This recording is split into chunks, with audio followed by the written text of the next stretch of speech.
Nakikita nyo to. Ayan, basahin nyo maigi. Diba? Ano sa tingin nyo? Oh, yung mga asawa dyan, mga may bahay, 500 pesos.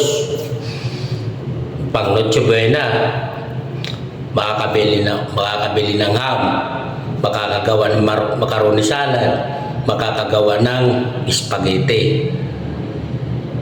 O, linaw-linaw, sabi ni Madam Cristina Roque, 500 pesos.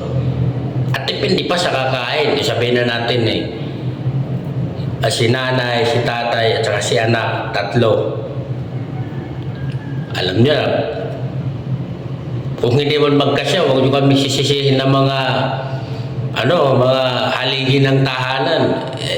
Ang linaw-linaw ng sinabi ni taga-Ditian na si Madam Maria Cristina Roque. O madam, pag yan nagalit yung mga asawa namin, ano lang binigyan namin pang budget yan sa sinasabi nyo, aba, ikaw ang sisihin. Hindi kami. Ikaw yung nagsabi yan. At ay, eksperto sa budget, pasok. Tulungan niya kami kung paano ba diskarte dito. Pero madam, inulo mo yung mga isipan ng mga may bahay na paano ibabudget sa 500. Madam,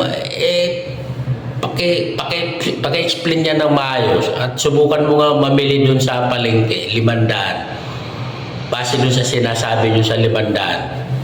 Sige nga po, at medyo magulo Medyo makakatanggal ng tornilyo sa utak ko yung sinasabi mong 500 budget pang Noche Buena, pang 1 children, 1 father, 1 mother. Sige naman. Ano ba ang nangyayari dito sa Pilipinas? O kayo, bahala na kayo. Paano nyo gagawin sa 500?